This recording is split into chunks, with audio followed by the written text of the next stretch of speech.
Bem-vindo ao canal do Gai, me chamo Thiago Toscano Ferrari e vamos para mais um episódio da série teológica aqui do canal do Gai no YouTube. A temática de hoje será sobre a diferença entre o cristianismo e o espiritismo. Como de praxe, iremos partir de um roteiro em que nós vamos trazer 5 tópicos. O primeiro é definições de autoridade de revelação. O segundo é o que diz a codificação acerca de Jesus. O terceiro, o livro dos médiuns e a identidade dos espíritos. O item 4, justiça divina segundo a doutrina espírita.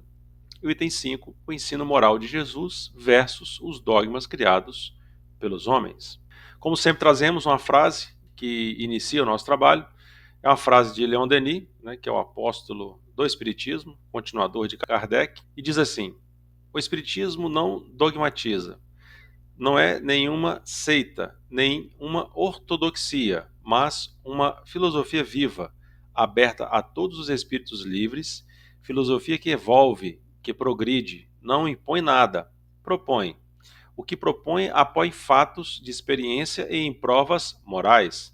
Não exclui qualquer outra crença, antes a todas abraça numa fórmula mais vasta, numa expressão mais elevada e extensa da verdade. Então, esse tópico, que nós vamos desenvolver aqui, ele não está contido na obra A Arte do Debate. Ele é um artigo que surgiu da lista de discussão nós temos desenvolvido no e-book A Arte do Debate, porém ele não está dentro. Mas como nós vamos revisar a obra, muito possivelmente nós vamos colocar esse artigo dentro da Arte do Debate, porque ele surgiu da mesma lista de discussão, como já tínhamos comentado anteriormente.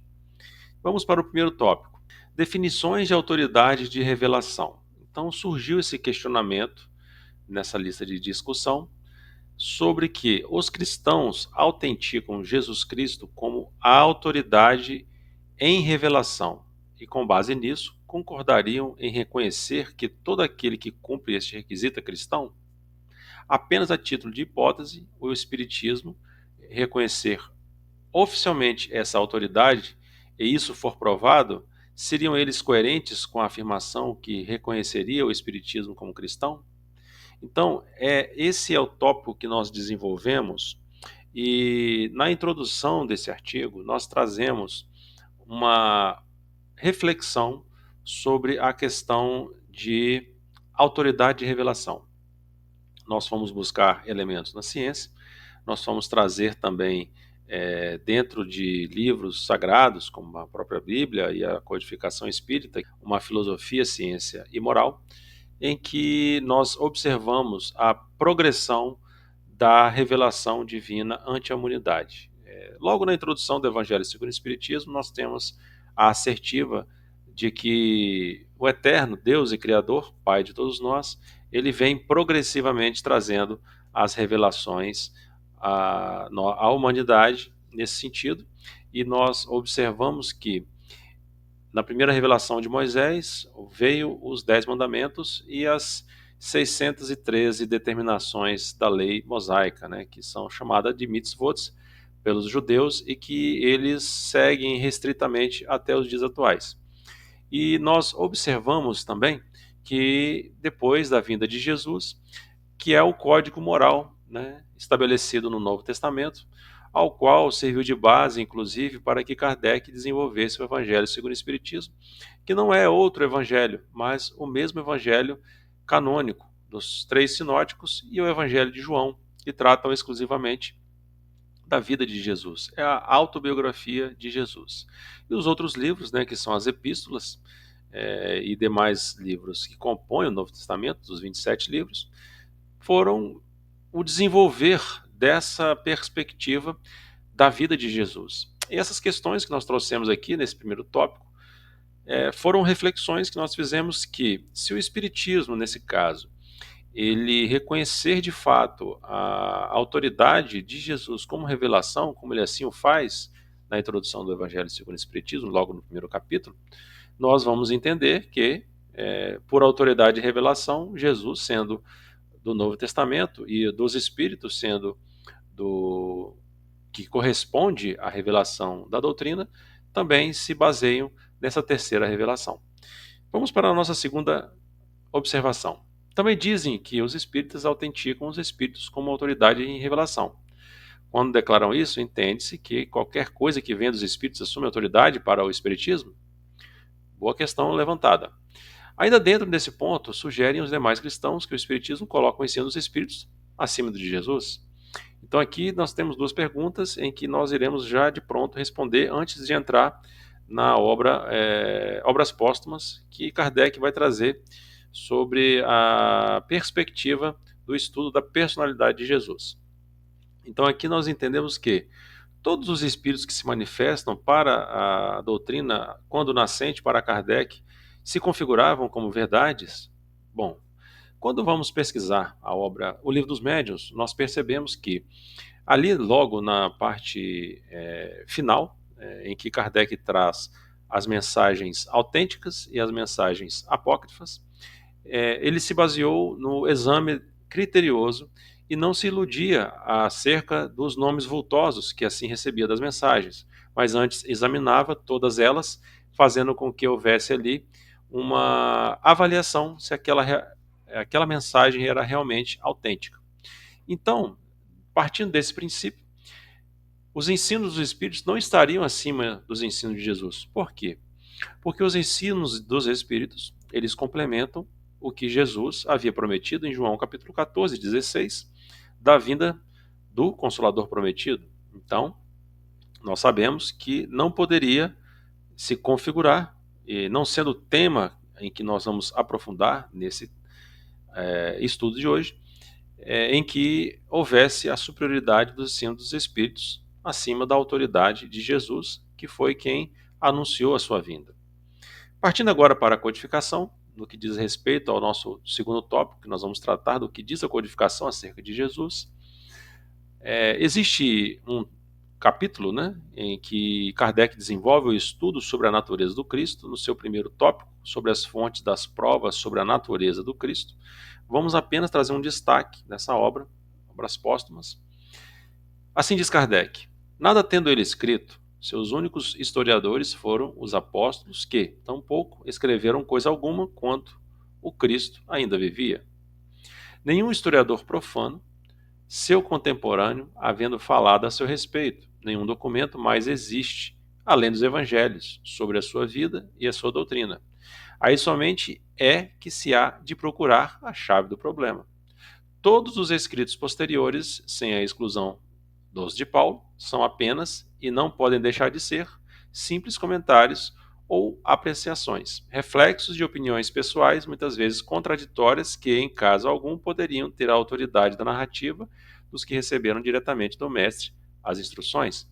Então aqui cabe uma observação em que nós recomendamos que você leia e, se possível, estude todo esse desenrolar. São 9 itens desse capítulo da obra Obras Póstumas, que ela não é de autoria de Kardec, né? Ela veio a público em 1890, logo anos após o desencarne de Allan Kardec. Ela foi organizada por Lemarie e foi um continuador, né, ali do que diz respeito a essas partes editoriais da codificação. Mas, voltando ao tema aqui, é interessante salientar que essa obra e essa observação de Kardec, ela é muito pertinente. Por quê? Porque se observarmos os evangelhos, havendo ali a biografia dos ensinos de Jesus e as epístolas paulinas, que ela tem praticamente quase a metade do Novo Testamento, né, dos 27 livros, 13 epístolas paulinas de Paulo que compõem esse evangelho, sendo que o livro de Atos, ele particularmente ele conta a história de Paulo antes e depois da sua conversão. Então nós temos uma influência muito forte de Paulo. E Paulo, ele não conviveu com Jesus e teve diversas divergências, principalmente com Pedro e Tiago. Então as opiniões dos seguidores de Jesus às vezes confrontavam com a opinião de Paulo.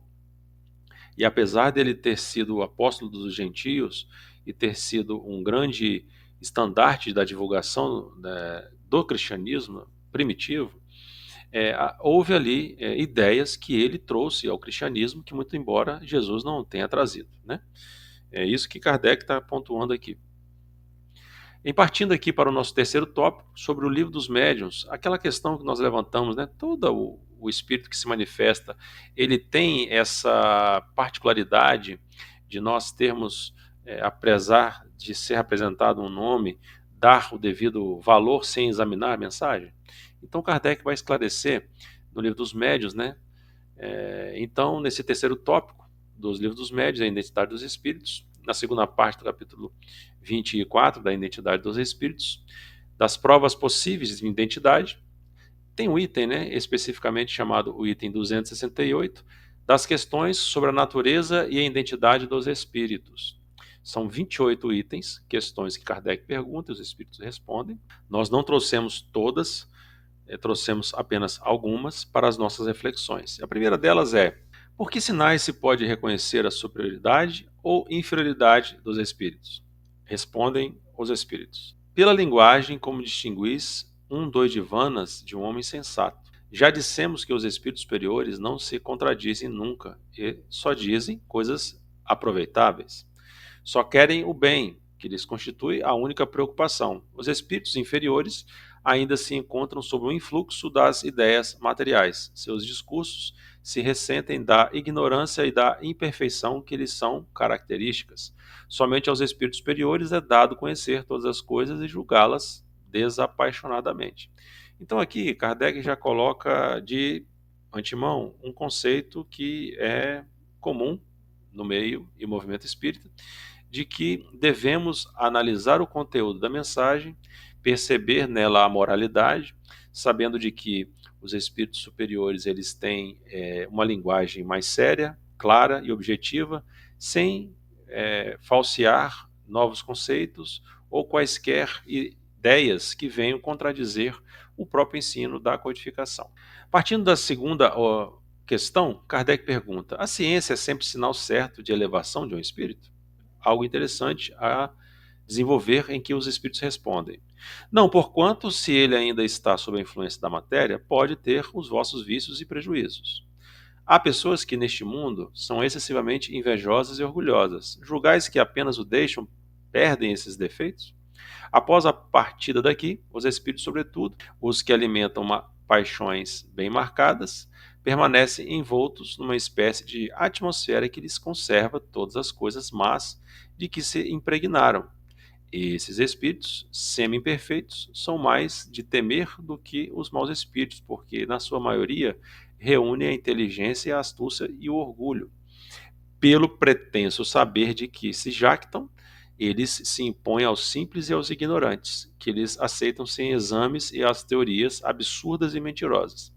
Embora tais teorias não possam prevalecer contra a verdade, nem por isso deixam de produzir um mal passageiro, pois que entravam a marcha do espiritismo.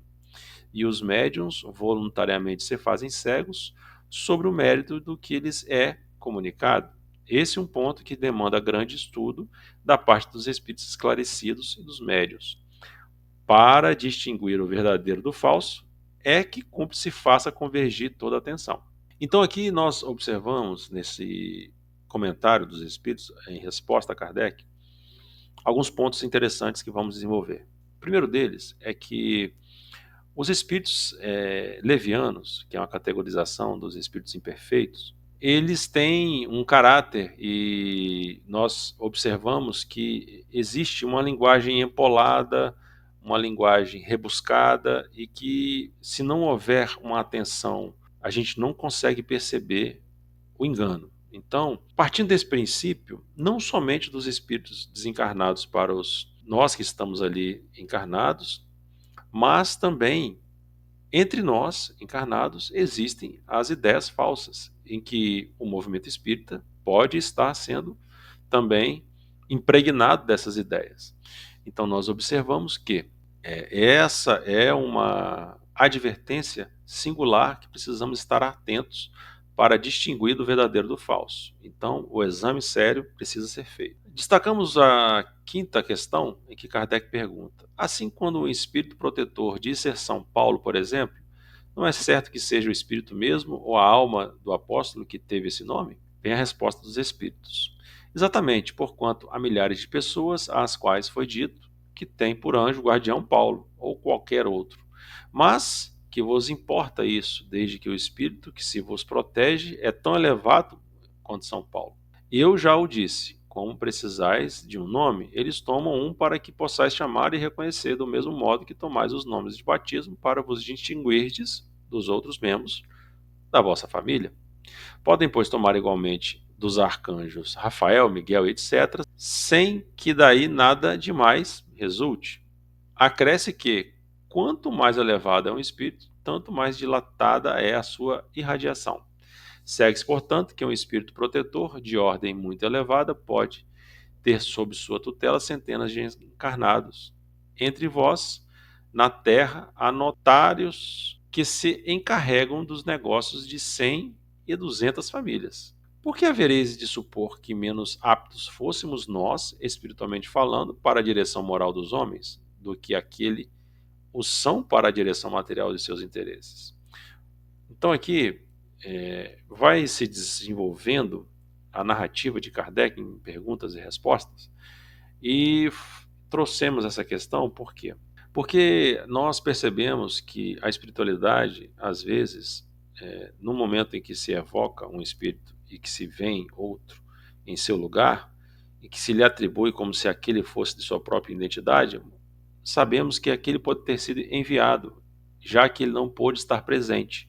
Dessa narrativa e dessa perspectiva, temos a certeza de que, havendo ali uma similaridade evolutiva entre ambos, houve ali a comunicação que seria mediana e convergente entre ambos, independente da identidade. Então é isso que está querendo ser dito aqui. E um outro ponto que nós observamos é que muitos espíritos elevados, que têm por tutela diversos encarnados, somam a centenas. Porque quanto maior a sua evolução, o seu grau de adiantamento, maior ainda se torna o seu grau de irradiação do pensamento e de instrução e inspiração dos encarnados, assim como se faz nos meios encarnados, em que existe um representante para diversas pessoas.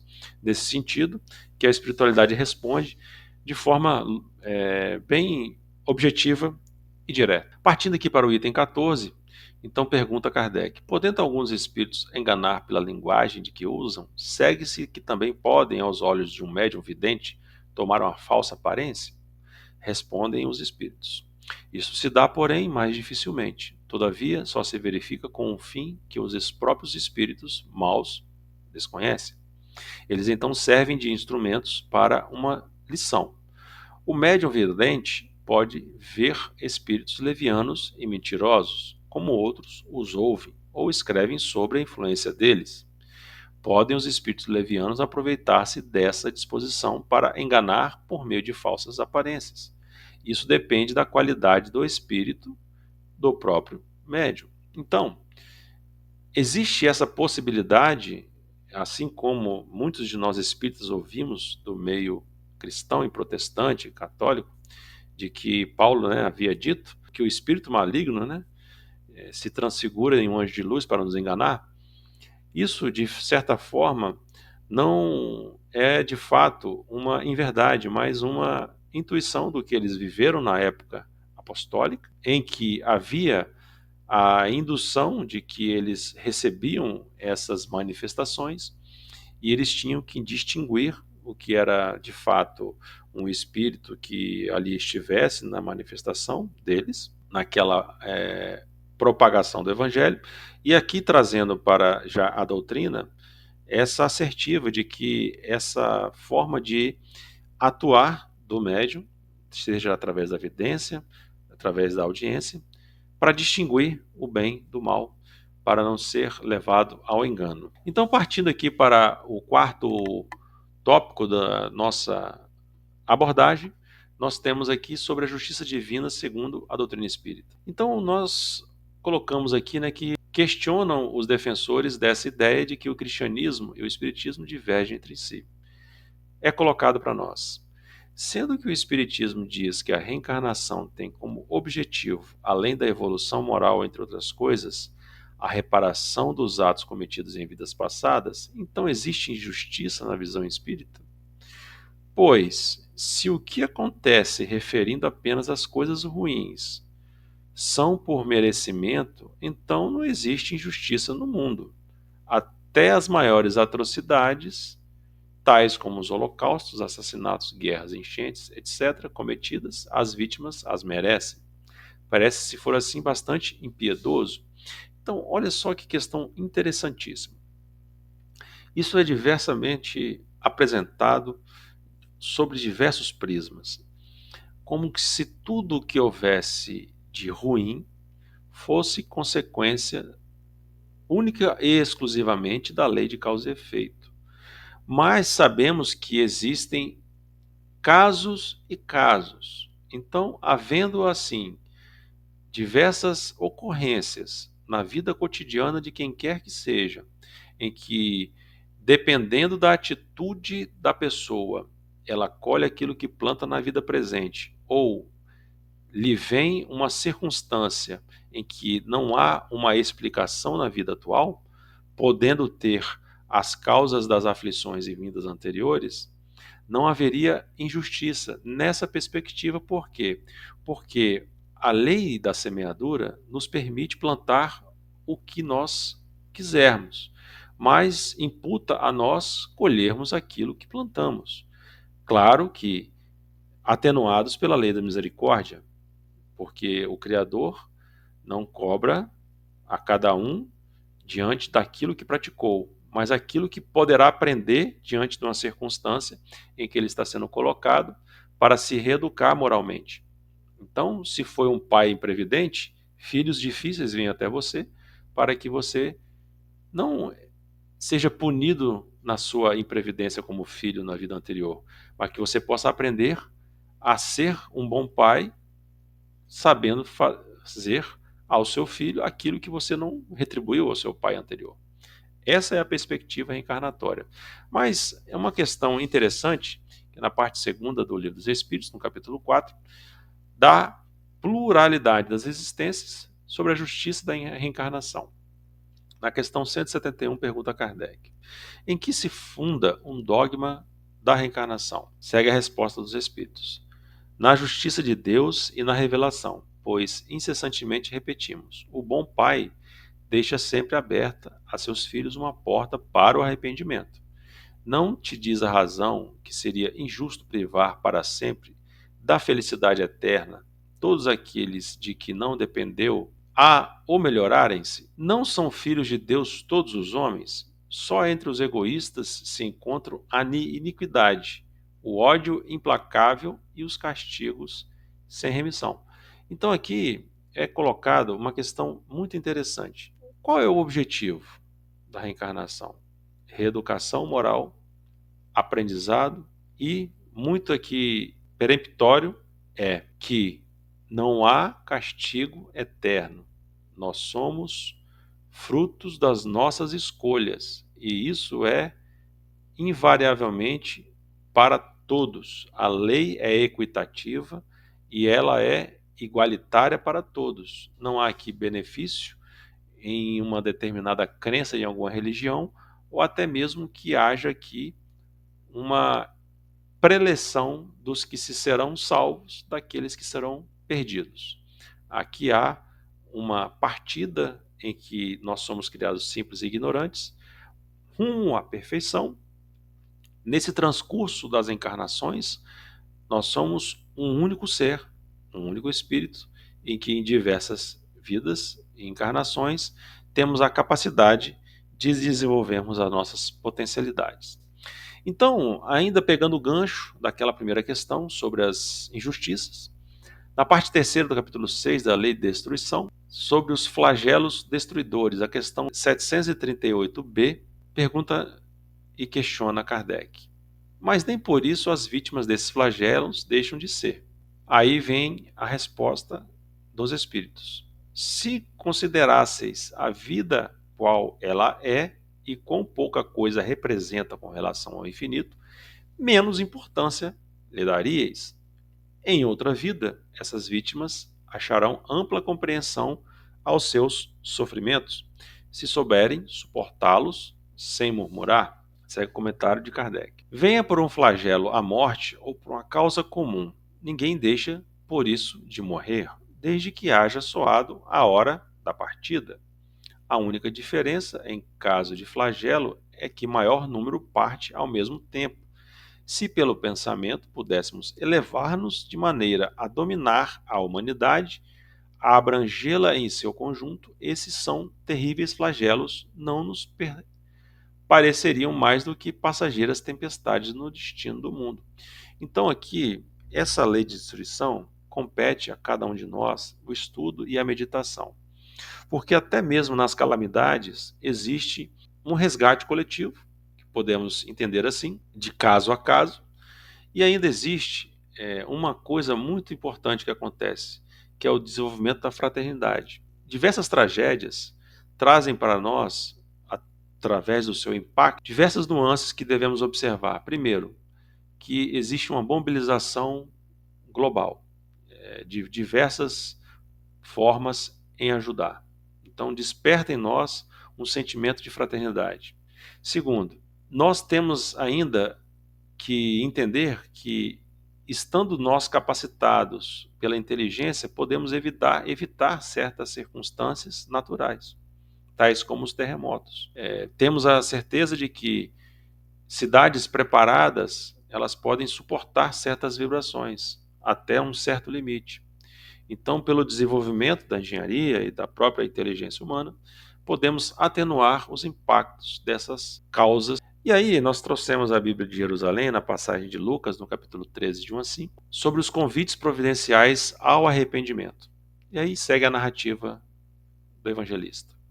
Nesse momento vieram algumas pessoas e lhe contaram o que acontecera com os galileus, cujo sangue Pilatos havia misturado com o das vítimas. Tomando a palavra, ele disse assim Jesus: acreditais que por terem sofrido tal sorte esses galileus eram mais pecadores do que todos os outros galileus? Não. Eu vos digo todavia que não vos arrependerdes, parecereis todos do mesmo modo. Ou os 18 que a torre de Siloé matou em sua queda, julgais que a sua culpa tenha sido maior do que de todos os habitantes de Jerusalém? Não, eu vos digo, mas se não vos arrependerdes, perecereis todos de modo semelhante. Então, olha só. Aqui ele fala sobre um fato em que Pilatos houvera vitimado alguns galileus. E o segundo fato que Jesus narra é sobre a queda da torre de Siloé. Então quer dizer que aquelas pessoas que morreram, elas são mais culpadas do que daqueles que aí sobreviveram? Não. Todos estão iguais perante o fato de que, se não se arrependerem de suas más inclinações, terão o mesmo destino. Então é isso que Jesus está dizendo. Olha a lei em que existe aqui da lei de semeadura. Quem planta, colhe, todos somos iguais perante a lei, e se não nos arrependemos de nossas más inclinações, teremos o mesmo destino. É disso que esse princípio é colocado por Jesus, na certeza de que aqui existe uma conversa, um diálogo entre o Evangelho de Lucas e o que nós apresentamos do Livro dos Espíritos. Partindo para a nossa conclusão, nós temos aqui o quinto tópico, né, que é o objetivo desse artigo, que é o ensino moral de Jesus versus os dogmas criados pelos homens. Então, nós apenas elegemos 7 dogmas. Deidade de Jesus, de que Jesus é Deus. Para o cristianismo, Jesus é Deus, e ainda existe sobre a Trindade, né, que sendo Jesus Deus, ele pode ser ao mesmo tempo Deus e o Espírito Santo. Para a doutrina espírita, isso não existe. Jesus é um espírito puro, Deus é o Pai, maior do que ele, assim como Jesus colocou em diversas passagens. Nós vamos desenvolver esse tema sobre a divindade de Jesus, porém na segunda temporada da série teológica, prevista para o ano que vem. Mas sabemos aqui a distinção, porque o que é convergente na doutrina espírita e o cristianismo é o ensinamento moral. O que diz respeito ao desenvolvimento de mais de 70% do Evangelho segundo o Espiritismo, que trata do mesmo Evangelho sinótico e de João, é, em sua maioria, sobre o ensino moral, com uma perspectiva espírita. Uma outra perspectiva que se tornou dogma e foi fruto do desenvolvimento humano é o sacrifício vicário. Primeiramente, foi quem instituiu sobre o sacrifício expiatório foi Paulo. Paulo desenvolveu essa narrativa de que o pecado veio por um e ele foi eliminado por outro, em comparação ao pecado original de Adão e ao sacrifício de Jesus na cruz. Também vamos desenvolver, mas já nessa primeira temporada, porém em episódios posteriores. Salvação pela fé. Também vamos desenvolver, apesar de que já falamos sobre a fé sem obras é morta. Então esse assunto já está fundamentado, né? Então, se você observar, Tiago fala que a fé sem obras é morta e Paulo fala que somos salvos pela fé, né? Muitos tentam condizer que os dois falam a mesma coisa, mas não, porque Tiago fala em que nós devemos mostrar a nossa fé através das nossas obras e Paulo fala apenas que nós não nos vangloriemos através das obras, mas que somos salvos perante a fé para as boas obras.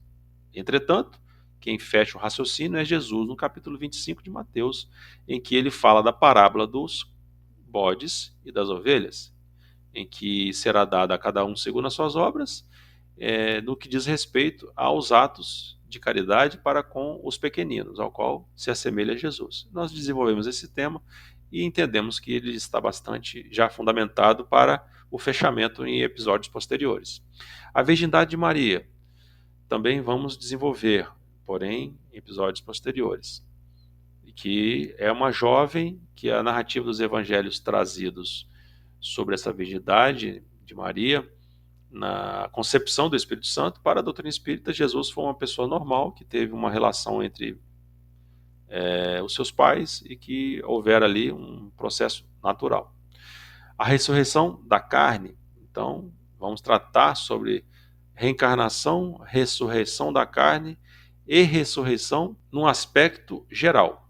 Então, estamos aí nessa perspectiva de, em tópicos posteriores, em estudos posteriores, desenvolver essa temática.